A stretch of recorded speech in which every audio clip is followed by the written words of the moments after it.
श्री सच्चिदानंद सद्गुरु साईनाथ महाराज की जय। शिरडी में नीम वृक्ष के नीचे स्थापित पादुकाओं की कहानी बहुत रोचक है। सन 1912 में बंबई के ख्याति प्राप्त चिकित्सक श्री रामराव कोठारे बाबा के दर्शन के लिए शिरडी आए। उनके साथ उनके कंपाउंडर गोविंद कमलाकर दीक्षित और भाई कृष्ण जी अलीबागकर भी आए। एक दिन उन लोगों ने सोचा कि क्यों ना नीम वृक्ष के नीचे जहां बाबा हमेशा बैठते हैं एक स्मृति चिन्ह बनवाया जाए। उन्होंने बंबई के डॉक्टर राम कोठारे को सुंदर पादुकाएं बनवाकर लाने का संदेश भेजा।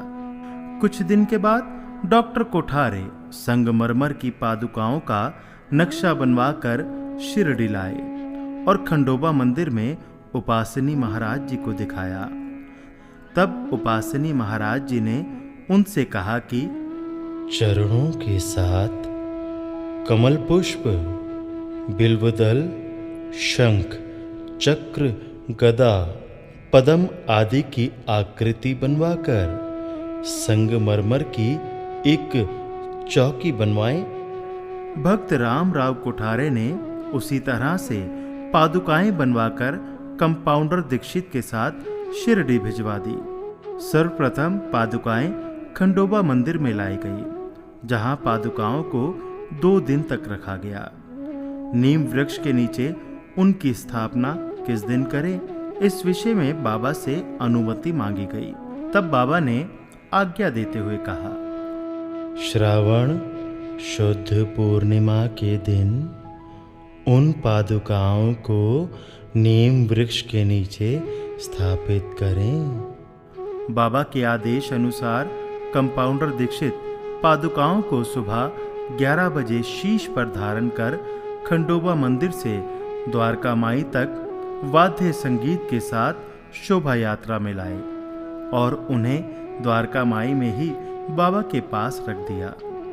बाबा ने उन पादुकाओं को हाथों से स्पर्श करके कहा कि ये परमेश्वर के श्री चरण हैं। उसी दिन इन पादुकाओं की स्थापना गुरुस्थान में कर दी गई। बंबई के एक पारसी भक्त पास्ता शेठ ने बाबा को अर्पित करने के लिए 25 रुपये का मनी ऑर्डर अलीबागकर जी के नाम से शिरडी भिजवाया।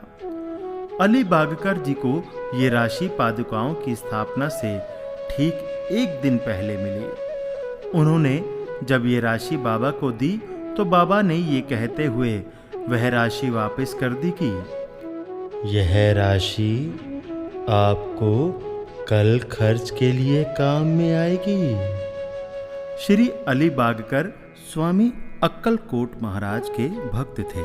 असल में वे पादुकाओं की स्थापना के अवसर पर अक्कलकोट जाने के लिए ही शिरडी आए हुए थे। स्थापना के बाद उनका विचार बाबा के दर्शन करके अक्कलकोट जाने का था। उन्होंने बाबा के दर्शन किए और अक्कलकोट जाने के लिए उनसे आज्ञा मांगी। तब बाबा मुस्कुराते हुए बोले, अक्कलकोट में क्या है? वहाँ किस लिए जाता है? वहाँ का ही तो मैं यहाँ हूँ। ये शब्द मैं यहाँ हूँ सुनते ही अलीबागकर जी को बाबा में ही अक्कलकोट महाराज दिखाई देने लगे। उनकी आंखों से अश्रुधारा प्रवाहित होने लगी। वे समझ गए कि शिरडी ही उनका अक्कलकोट है और बाबा ही स्वामी अक्कलकोट महाराज हैं। उसी क्षण उन्होंने अक्कलकोट जाने का विचार छोड़ दिया और वहीं रुक गए। धन्य हैं वे सभी भक्त जिन्होंने बाबा के साथ रहकर उनका दर्शन किया तथा बाबा के प्रेम और गाली व डांट फटकार का आशीर्वाद प्राप्त किया।